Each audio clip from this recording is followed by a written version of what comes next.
What's up guys and welcome back to the channel. I'm Andy the Middle Aged Gamer and this is a special unboxing video.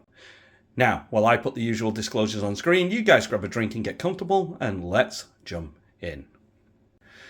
So, let's start with a little bit of context, shall we? It's that time of year again. It's my birthday and this year nobody bothered to celebrate me. So, I decided to treat myself. This is the 2024 GHK URG I V3 10.3 GBBR. Now, people are going to ask me, why did I purchase a GHK? They thought I was a VFC, and that's where you'd be mistaken.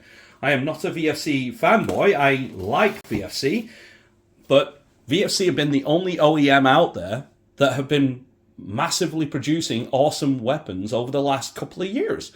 Now, if you look back over the last 2 years, we've had their M16s, their Car 15s, their XM projects, the AK this year, and we've been having the FNC, you name it. There's just been a massive amount. And then you add their shell company, or their OEM companies they do, like for APFG, and you look at all that, and you will see that, yes, I'm right. VFC have basically been flooding the market with awesome GBBRs, and it's the main reason why they've been on the channel. Now, of course, when other companies do it, go back and check my history. Last year I did the KWA F90 and the PMX. I've done all the TM stuff like the URGI from Tokyo Marui. And we've done several other big branded stuff as well on the channel. So it's well worth you checking the history on that. But hey, I can understand that some people will get confused when you see a lot of VFC themed things. Now, with that being said, here we go. Oh.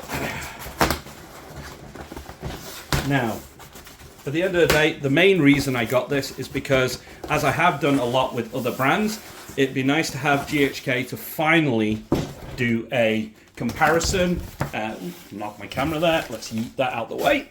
And we can spin this around. Now, straight away, you can see that they've got the usual Cerakote, their little hologram there, and you do get your owner's manual there because nobody produces actual manuals anymore, apparently. Now, let's pop this out and let's see what we got inside, shall we? But yeah, it's going to be a great comparison with the VFC V3 system, see which one's more reliable, more better value for money, as these are generally expensive and very rare. Okay, so we got a lot of foam packaging and things on there. That's good. Yes, they did include it. It's weird. On the website from WGC Shop, they say it's not, but it is. Let's get all that out of the way. And at least unlike Action Airsoft, they don't wrap this up in shrink wrap for some reason. Okay, so you do get in the box your heavyweight and recoil spring, which is designed for CO2, but you can use green gas. You just will lose some of the efficiency. We do get their speed loader, which is quite simple. This one is GHK made, so it's okay. And we do get the new hop adjustment tool, which is plastic and shit, but hey, that's okay. And there is a Torx key, which I guess is going to be for the handguard. We do get the new V3 magazines. Now, the only difference on this is up here in between the two gas tanks they have in there. One which fills up with all the liquid, and then it sort of like fills up as it expands into the second chamber, and then that gets pumped out. But on the previous model, as it does all that, some of the liquid gets sort of like overflows in and comes out the nozzle, and that cools down your system and causes malfunction. So they changed all that. Your feed valve's up here, which is great and makes it more realistic looking. But yeah, that's all cool. Now let's take a look at this baby. Ooh. Now, straight away, that's nice and tight. Yep, but that's nice. Okay, now, first thing wrong with this build, and it's the same with the VFC, SOPMOD B5. Get the frack out of my builds. I hate this thing. It's just cheap and nasty that companies have. They use it on all their AEGs, and that's the same one. And so basically, yeah, that's something I am going to rectify once I've done this video. I'm going straight online and ordering the proper mag pull. And I am going to swap the A2, but that is actually clone correct because the ones that are issued on the URGI are an A2 grip. We've already had that conversation with the Tokyo Marui. You do get the nice battle sights and all the nice roll marks. Now, some people are already going to ask me, what's the difference between V2 and V3? And quite literally, it's the following. Externally, the handguard and barrel nut are now mil-spec. Okay? Wasn't before, it is now. Internally, they've gone to a traditional gas blowback in a barrel, a brand new hop design, which you need that special tool for. The hop chamber is plastic, just like the hop tool. So we'll see how long that lasts.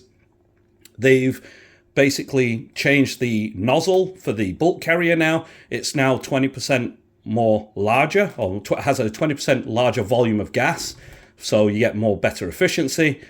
And they've changed the tail end from being the angled type to a more realistic. The buffer is now, if I remember the exact wording on the website, it is now stainless steel coated. How that works, who knows? I think what they really mean is it's a stainless steel buffer, which is fine if it's got the anti-shake weight, because that's going to be something that can kill any build, is having a buffer that doesn't absorb the bolt bounce, as you would say.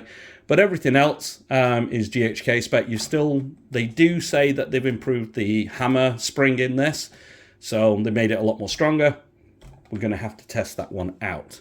So, how about we do a function test? Let's get some gas and some BBs and take this outside to the range.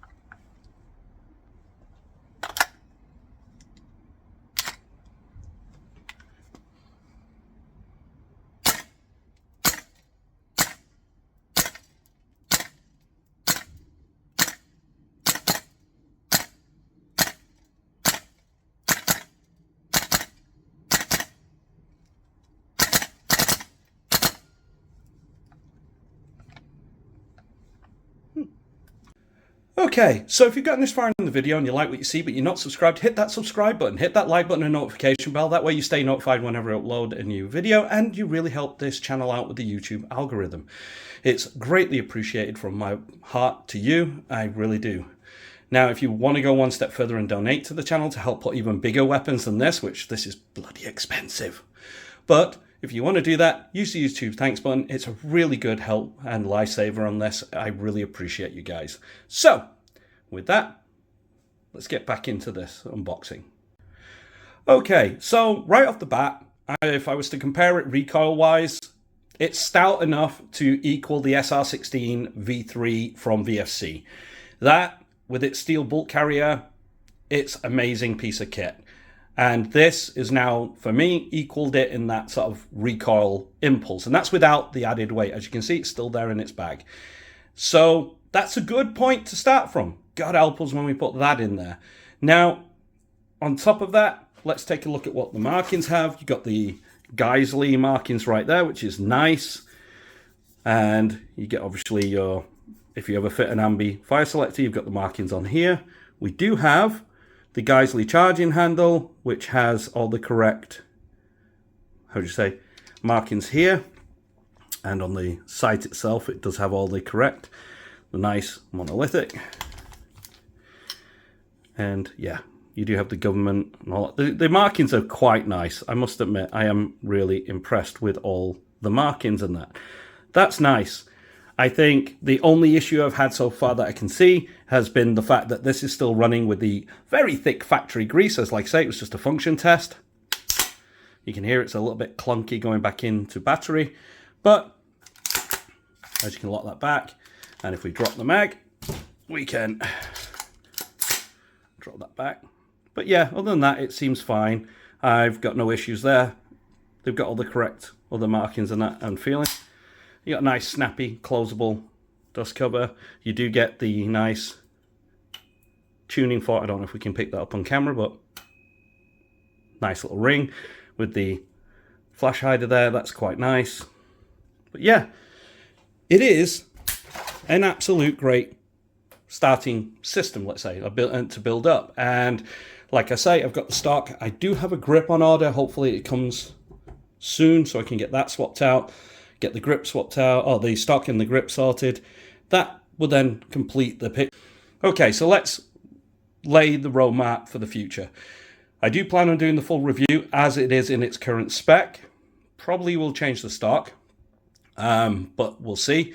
Once that review has been done, I do have a nozzle upgrade from Samoon to do, and I have got a hop chamber, a second upgrade planned for the new year, and the comparison video will come out in between all those. So lots to look forward to with the GHK V3 system, so keep an eye on the channel for that. As for that, I think it's now time to pass it over to you guys and let me know in the comments down below what you think to this and what you want to see in the review and comparison and all that sort of thing. Any information you want to know, let me know in those comments.